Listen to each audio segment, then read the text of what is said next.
என்ன ரன்னிங்ல போறாங்கய்யா. ஒருத்தல ஓவர் பண்ணிக்கிட்டு இருக்கியா.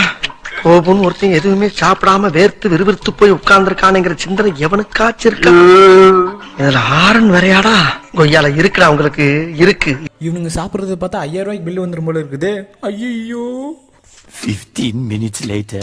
செஞ்சோற்று கடன் தீர்க்க சேராத இடம் சேர்ந்து பஞ்சத்தில்